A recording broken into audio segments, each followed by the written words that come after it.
committee who was John Clements, who is currently on the commission, was not at the time, assistant principal at Nipmuc Regional, and is principal-elect effective July 1. John's chaired several visits for us. The school was placed on warning by the commission, by that 26-member body, unanimously. They vote on everything, for the standard on community resources for learning. And there was a lengthy list of issues identified in that correspondence, and I'm gonna, in a minute, I will get that original letter and I will go over some of them with you. As I said, submitted a special, a 2-year, 2 additional specials, and they have a report due in May. What's the value of this process? Why, thank you. Is this the original? Oh, this is mine. Oh, these are yours?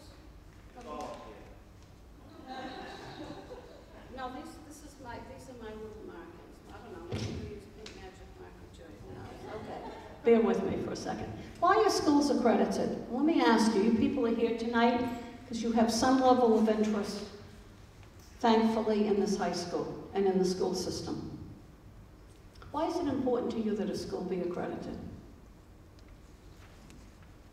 For our kids to go to a college, this college will be accredited high school. They do indeed. That's one of the factors. In fact, keep in mind we accredit every college and university in New England.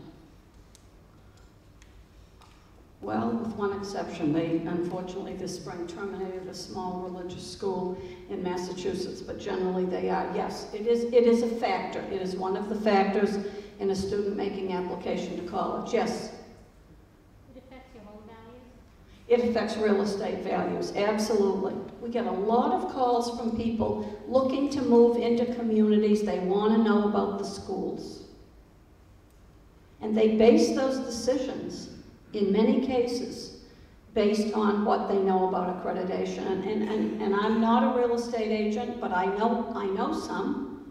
And I know of situations in which, frankly, and it's their job, they're very influential in guiding people to particular communities.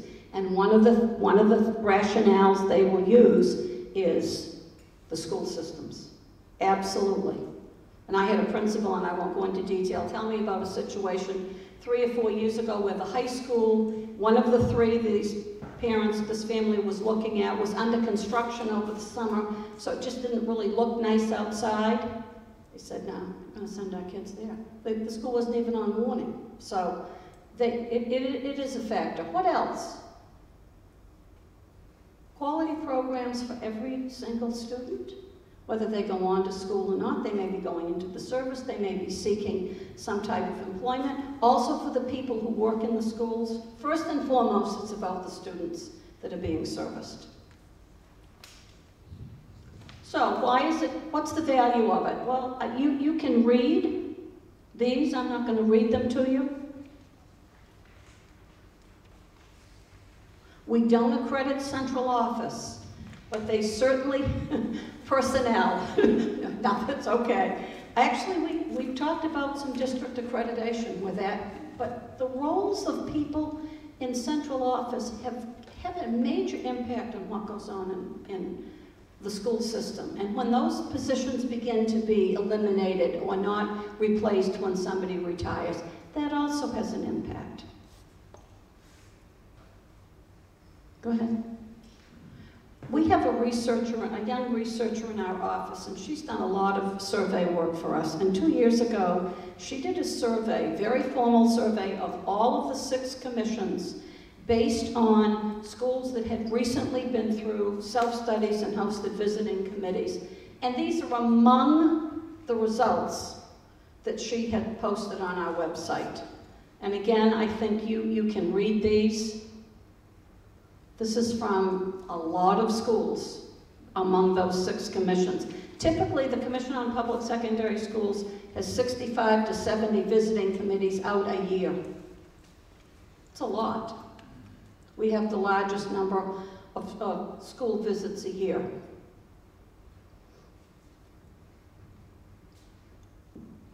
Okay, before we do questions and answers, let me just get a copy, I have it here, of that original letter. And I don't know if you've seen the correspondence. All of it.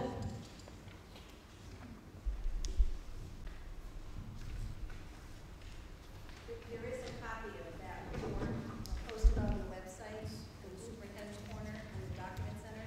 It's posted there for those of you who If you couldn't hear Carol, it is posted on the website. Under what, Carol? Under Superintendent's Corner. Superintendent's Corner. Okay, this letter is dated October 27, 2006. Yeah, it is my copy. It's got all these. I must have left it somewhere. Okay. And the chair of the Board of Selectmen read this letter, read this particular passage. It's too lengthy to make a PowerPoint slide, but just bear with me for a minute. And then I'm going to ask Carol and Peter to make some comments, because a number of these issues have been addressed, but not all of them. And after a lengthy list of commendations that were provided based on the visiting committee report, it indicated that the commission expressed concern regarding the school's adherence to the standard on community resources. Concerns include, but are not limited to, the following: the failure of the present school site and plan to adequately support all aspects of the educational program, as evidenced by the limited access to computers for instructional purposes due to outdated technology in the computer labs, the lack of a sufficient number of classrooms, the increasing number of floating teachers. That's in quotes. They don't literally float, okay? I didn't write this letter. I might have said those who have to move from room to room, but anyway, the increasing number of floating teachers who have no permanently assigned classroom, the use of a restroom, bathroom as a storage area, the increasing class sizes, the insufficient number of desks, the insufficient parking for all students, the use of the stage as a teaching classroom, sporadic problems with humidity, drainage, and odor, the enrollment in science classes that exceed the number of lab stations, the lack of sufficient field space for athletics, the close proximity of the gymnasium bleachers to the playing area, creating a safety hazard, the general belief, due to reduction in staffing and budgetary constraints, that the building is not clean and well maintained, the lack of a formal procedure to guide the replacement and updating of equipment, the lack of up-to-date and funded technology plan to guide technology replacement and purchases, the lack of the regular allocation of capital funds to the school for the purchase of new equipment, the failure of the budget to keep pace with increases in enrollment, the general increase in class sizes, that's actually in there twice, and the failure of the community to provide an adequate and dependable revenue source. Those were the issues cited in 2006. Now, Carol and Peter, without putting you on the spot, and again, the commission has monitored, we've looked at 3 specials and a 2-year. And there are many things that have been addressed, but some of them have not been addressed, and we're 5 years into the process. Comments you might want to make? Carol, either one of you? I can tell you that we have a plan, we had a plan to address every single one of those. And in the first 2 years, we began to make progress. And after a 2-year period, then we cycled back into budgetary cuts that kind of have stopped the flow of that very needed aid that was coming out. For example, technology. As soon as we got that report, we made a significant investment in computers. We replaced some labs. Every teacher got a brand new computer. We had 20 new computers for student use in the media center. That's 5 years ago. Those computers are out of date now. We don't have any labs that are really can support our curriculum much longer. One of the things that we decided to eliminate if we don't get an override is our graphic design program. Well, that services about 130 kids a year. Those are kids that are going to have no place to go. the reason why we decided, one of the reasons why we decided to cut that is because I don't think the computers in that room will make it next year. So I wouldn't be able to have it anyway without new computers. So that is just one example. One of the things that we jumped on top of immediately was the class sizes in science, and I'm proud to say that we still maintain science classes with no more than 24 students in it. The number 24 comes from the amount of lab stations that you can have. So we were able to hold the line there. And as we go through these very difficult budget times every year, these are the decisions that we make. We set priorities with the school committee, and that was a very strong priority. A lot of they talked about space needs, classrooms, floating teachers. Well, I really have to be honest with you and tell you that things were better 5 years ago than they are today. And they weren't good enough 5 years ago. So we have more floating teachers now. Our class sizes are larger.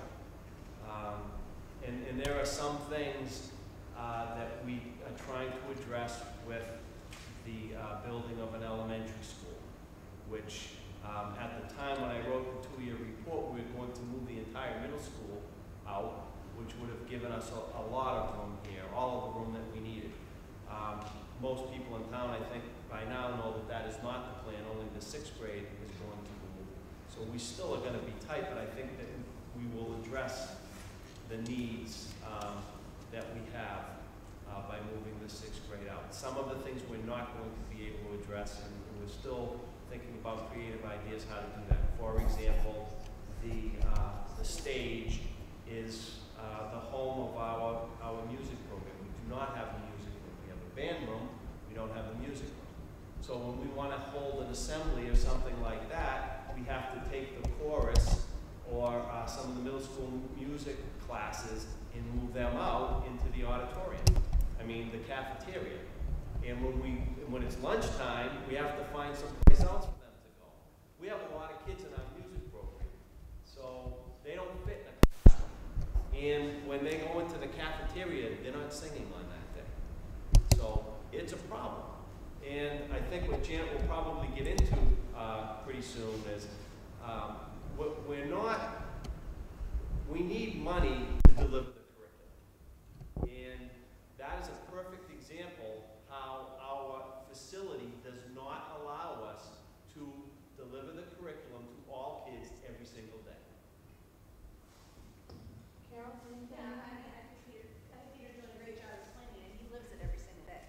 I just think the only thing that we want to emphasize is that this isn't about bells and whistles. This isn't about all kinds of, state-of-the-art programs that are nice to have. We're trying to protect the programs that the kids in Georgetown for all these years. Maybe some of you who grew up in Georgetown, your kids, are older and had those opportunities, or maybe had them yourself. We're looking to preserve what the kids have. And our worry and our concern is that this is the first time we've really had to make cuts that are really going to substantially cause us to not be able to deliver the curriculum that the children in Georgetown have enjoyed in the past. So when we put together the override request, we very strategically and very specifically looked at every one of these recommendations and said, some of them we have already taken care of. We can check the box, those are done. But the ones that aren't done are the ones that we are trying to address very, very specifically in the override. If we don't get the override, we are going to open our doors and we are going to teach the kids that are here. But our concern is we are not going to be able to deliver the curriculum that meets these standards, nor are we going to be able to deliver the curriculum that the students have had in the past. And really, stripped of all its frills, that's really what we're trying to do here. We're not trying to compete with Andover. We're not trying to compete with schools that are larger and bigger and have a lot more options, because we think it's about the core curriculum and enough electives for the students to be able to explore things that they might want to do in their career, in their lifetime. To have sports at a fee where people can afford to play. So this equity thing, I thought Janet was maybe going to use that as an example, because I know that's a very big concern of the commission, is that $450 was a lot, but $600 We had 600 students pretty much every year here that Yeah. participated in sports. You know, they'd be